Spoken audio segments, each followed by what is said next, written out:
Eh bien, bonjour à tous, je vous souhaite la bienvenue sur mon podcast qui va traiter un sujet qui me tient énormément à cœur. Donc vous aurez pu le voir dans le titre, je vais aborder le sujet de la boîte de nuit. Mais je vais surtout la décortiquer et dénoncer le piège dans lequel beaucoup de jeunes tombent, mais dans lequel il ne faut surtout pas tomber. Alors tout d'abord, qu'est-ce que la boîte de nuit? Donc c'est un peu aujourd'hui le lieu tendance que les jeunes choisissent pour s'amuser, donc je place ce mot entre guillemets, je vais vous expliquer un peu plus tard pourquoi.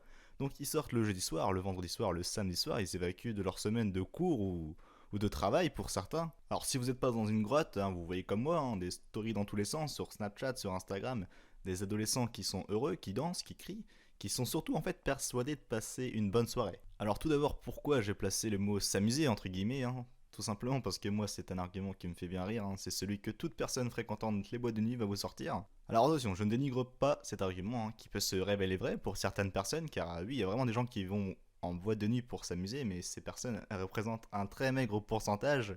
Mais tout le reste là, la grosse foule, soyons réalistes quelques minutes.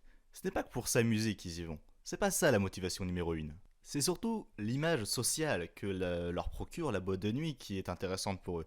Car celle-ci, chez les jeunes, les étudiants, ce que vous voulez, c'est un peu le symbole du mec ou de la nana qui sort et qui s'amuse, qui profite de sa jeunesse. C'est un passage presque inévitable pour eux.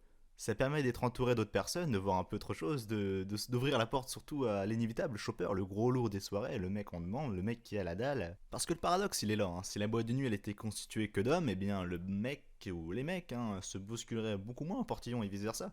Alors évidemment, ils nieront en bloc cet argument, vous allez demander à un homme est-ce que tu irais en boîte de nuit s'il y avait que des hommes, il va te dire bah oui, pourquoi? Et une femme c'est pareil, vous allez demander est-ce que tu irais en boîte s'il y avait que des femmes, elle va dire bah oui, moi je vais pas pour choper, je vais pour moi, je vais pour m'amuser. Mais il y a d'autres questions que je me pose à ce sujet.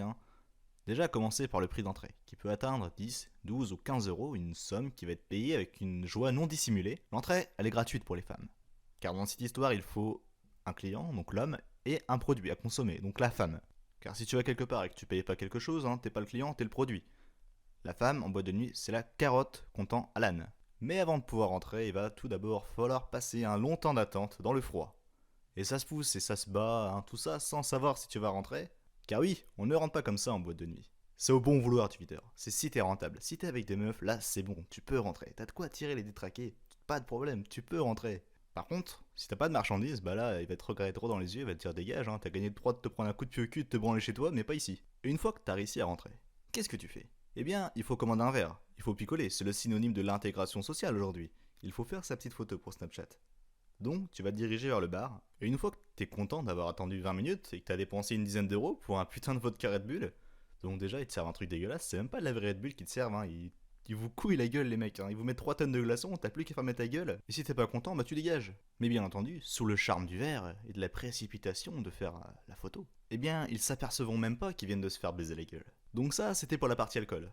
La société nous dit qu'on ne doit pas juger quelqu'un sur l'argent qu'il possède et qu'il est beaucoup plus noble de le juger sur sa personnalité et ses actions. Mais la boîte de nuit, non.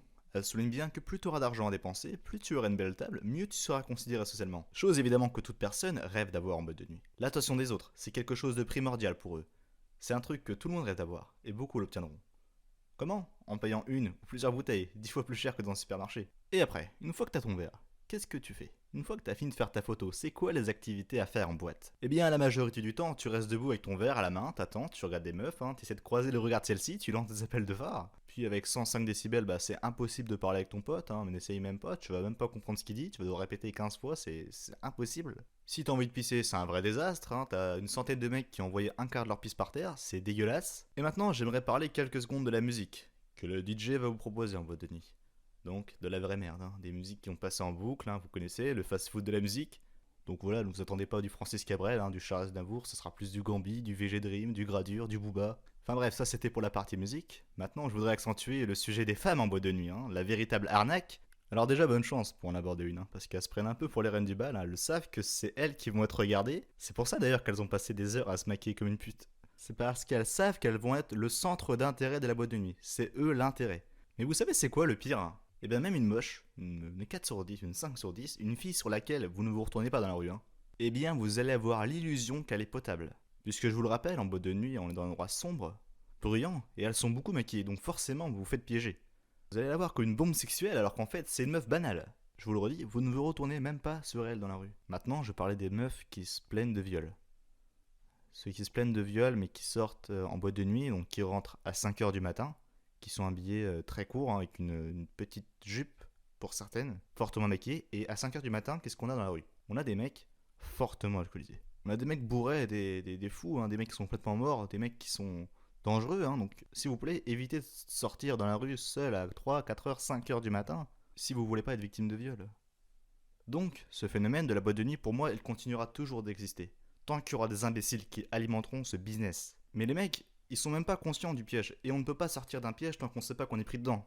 Car une fois la soirée terminée et qu'on a dépensé plusieurs dizaines d'euros, voire même centaines pour les plus fous, eh bien, on doit se persuader d'avoir passé une bonne soirée, plutôt que d'accepter de s'être fait manipuler et arnaquer.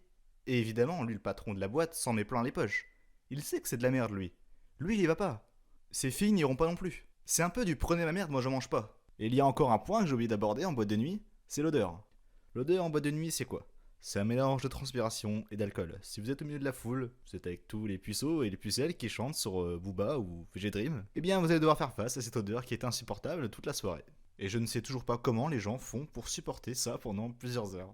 Donc pour moi, je ne cesserai jamais assez de le dire. Si tu vas en boîte de nuit, c'est pour choper, c'est pour faire le mec, c'est pour te créer une image sociale, c'est que t'as pas confiance en toi. C'est voilà, peut-être que t'as pas de copine dans ta vie, peut-être que t'es en misère sexuelle, peut-être que t'as jamais embrassé une meuf et que tu veux te rassurer. Tu veux aller en boîte de nuit, tu veux faire comme les autres. Vous ne trouverez pas l'amour de votre vie en boîte de nuit. Donc s'il vous plaît, arrêtez de perdre votre temps dans ces endroits, hein. Pour moi c'est vraiment de la merde la boîte de nuit. Enfin bref, je vais m'arrêter là, je vous remercie à tous de m'avoir écouté, et je vous dis à très bientôt pour un prochain podcast.